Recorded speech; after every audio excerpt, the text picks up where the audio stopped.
Hi folks, Puffin here with your Antifa News Briefa for October 25th, 2021. Just did some videos about Christian Sinema and how the DNC said we had to pick her because, in the primary we had a progressive candidate we wanted instead of Sinema, but they said, no, we have to pick her because it's what the machine demands. It's what, our polls and everything determine she's the electable candidate or she's got the ties with Big Pharma that we want. That's coming back to bite them, or they knew it was going to be this way. They also wanted her because she could obstruct an important vote. That's what she's in the news for now, is obstructing, holding up the infrastructure bill along with Joe Manchin. The whole way that they said, hey, the machine says we have to choose Sinema, to me, is echoed in recent news from Twitter that they've promoted right-wing propaganda because their machine algorithm told them they had to do it. They didn't have to do it. They made the machine look for those things. They knew that that's what the machine was finding and promoting, and they didn't turn it around or stop it. So they knew they were promoting that. I'm not blaming the machine here.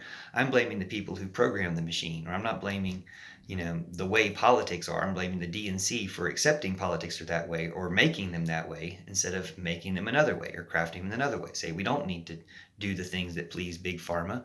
We need to do what pleases and serves the people. So, of course, now the product of their decisions is Sinema, who serves Big Pharma, not the people, and is obstructing the infrastructure bill. On the other hand, you have Joe Manchin doing the same thing.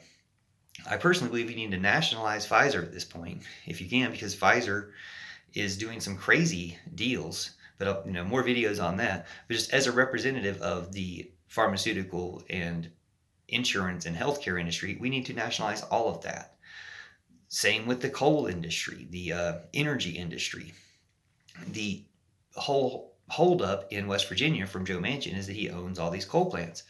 Buy his coal plants. If his power is in the coal plants and his riches there, purchase them from him. If big coal has bought his vote, buy it for a higher price and buy his coal plants in the deal. Give him $1 trillion or whatever it is to buy, or however many billions it takes to buy his coal plants and then convert them to biomass to burn weed in there.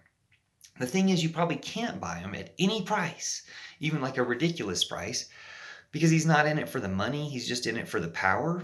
That reminds me of Facebook. What would it take to buy Facebook? They probably wouldn't sell because they're addicted to the power. They achieve so much power in their rise to prominence and are in decline now, but they became addicted to achieving more power and gaining more power.